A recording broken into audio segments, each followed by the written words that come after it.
Welcome to 30 AF. How do you define friends? Because I feel like friendships change a lot in from your 20s to your 30s. Yeah. We grow a lot. We each grow a lot. And I feel like circumstances change. And you might not be your best friend when you're 20, might not be your best friend when you're 30. Agree. I think that when you get older, your friend circle shrinks. Because if you think about it, in primary school and high school, you have a bunch of friends around. Right. And then they transition into college, and then maybe even luckier, your university friends and your high school friends they hold together. That's a great scenario, but that doesn't really happen. Right? Not that often. Not in my case, because I moved around, so like I moved different schools, I moved around.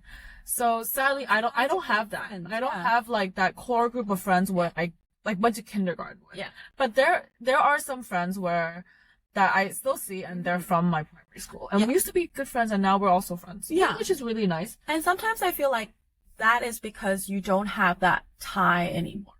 Because in that situation, you guys were put into the same school, same class, learning the same things. Yeah. But then as you're older, you may not find the same commonalities. Exactly. And similarities. Yeah, exactly. Which is why you're not as close, but you're bounded by history. Yeah. Yeah. And it's like as time goes by, your friendship circle will mold, change, and, shape differently based on your interests, because you change as a person and your interests change as a person. How this topic actually came out was actually because I have to plan the Bali one, which is next summer. Yes. And we've been thinking about who to invite. And I actually asked her, how do you narrow it down? Like, especially because you have a cap, right? So like not everyone can come, right? And then you have to cap, and like there are plus. So how do you do it? So I get it's funny because like I think defining friends and defining who comes to your wedding is like very, very different. But the criteria is you're looking at friends from your past, and then friends present, and then friends that you would love to have in your future. I love this because I've never thought about it. Yeah. And there are so many friends where I went to college in the States, right? And because I moved back and because of COVID and restrictions and stuff, so we clicked and we had such a good time. But how do you then what do you do? Like, you haven't spoken to each other. Like, I honestly haven't seen them in so long, and I don't know what's going on. And then I guess the question that you now have is whether you see that person in your future. Yeah. Because right now in the present, they're not as present. In the present, they're not as present. Yeah. So do you see this person in your future? If so, then I think that they have a history as well with you in the past. Yeah. So then that's a very good, like, thinking point. Yeah. Thought about that. That's very, very interesting. It was really hard for us as well. Past, present, future. Yeah. How did you guys? Was it difficult for you? It was super difficult because we had a cap. We did the first phase, which is the friends that we wanted to make sure they could make it. Right. And then we did a second phase because a lot of people did drop out. Right. And then we just kept on inviting people as we went. And because we were so slow at doing this, we had friends that they had plans already and they couldn't make it. So. So you like invited in, like, let's say three phases. Yeah. Oh wow. So then it can get quite last minute. It can get quite last minute. So I actually regret doing it that way. But yeah, I mean, as a learning from that, I think just do one batch. Yeah. So you have a clear vision of who you want. Right. And then if people drop out, you can have like you can then think about, as I know you guys know already, which is we had a second wedding, right? So, for that one in Hong Kong, we wanted to make sure we had everyone. Like, we like didn't have a cap, so we just invited all our friends. Yeah. I'm very happy that we did that. At least people who, you wanted at the New Zealand wedding could come to the Hong Kong one. Exactly. Yeah. So we just invited everyone. Love it. I was there, and I was like surprised that I got an invite. Because back then we were not as close as we were not as, I think I had only met her like 4 months before. Right. Yeah. So I was like, oh wow.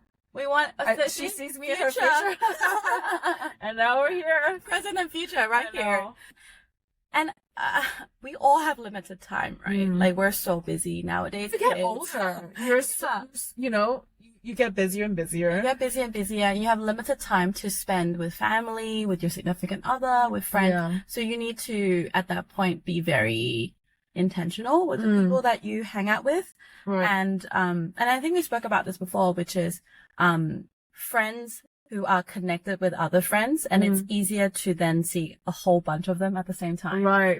Because, again, time is limited, and it's so great to like pull friend circles together so that you can see everyone all in one go. Yeah. Like now, recently I've been hanging out with friends who are in a relationship and play golf because we're big golfers. Common interests, and we get to hang out. And we just went on a short trip with 2 other couples, and we play golf and did a weekend. So you're doing like what you love, which is golf, and you're spending time with people you love. Exactly. And then their significant other who you also enjoy spending time with. So it kind of makes you hit all the boxes in the limited time that you have. Yeah. And I think as adults, we tend to gravitate towards that sort of model. Because you just don't have time. Exactly. Yeah. And then what I've also realized is that I have that as well, same as Melody, but I also have scattered friends.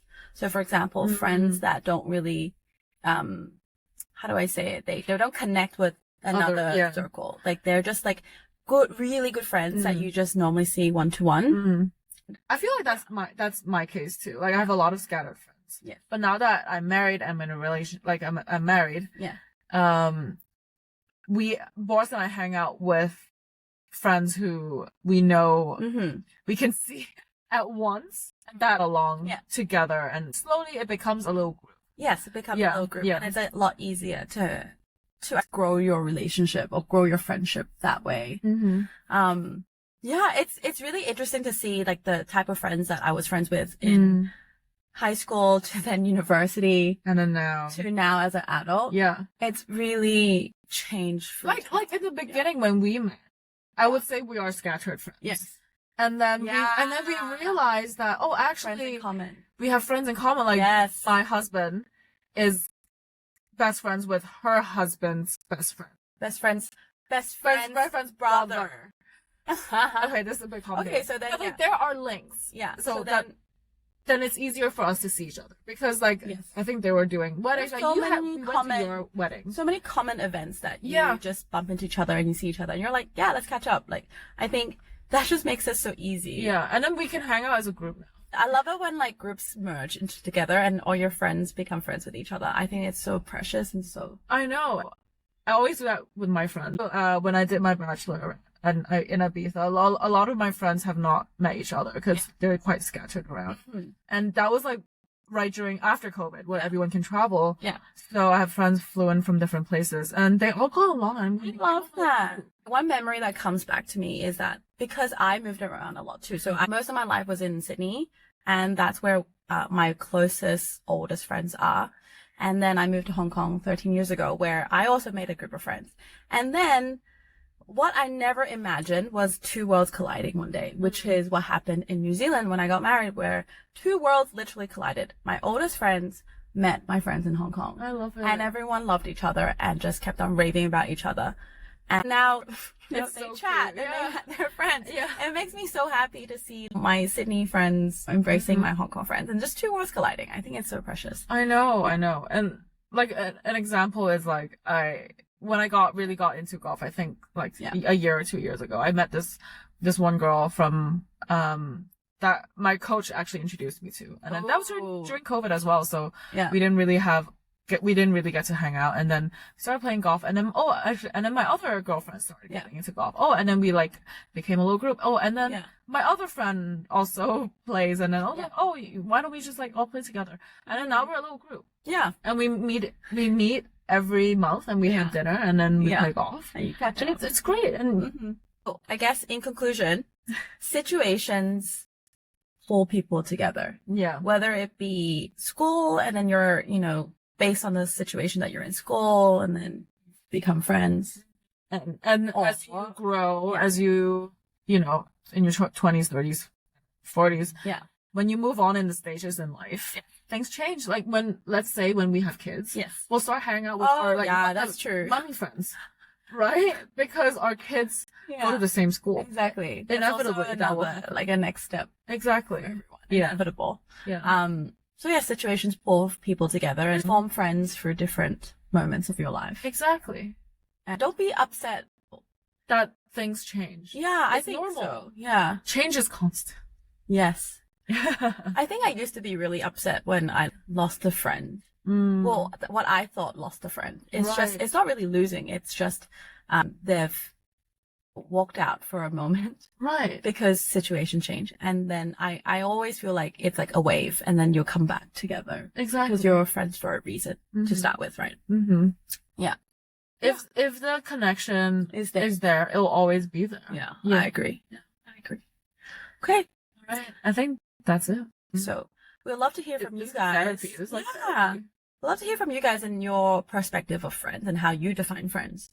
And how did you invite your friends to your wedding? Yeah, if you had a criteria as well, we'd love to hear more about it. She needs more advice. Yes, I need more advice. Yeah. That's all for today. See you guys next time. See ya. Bye. Bye.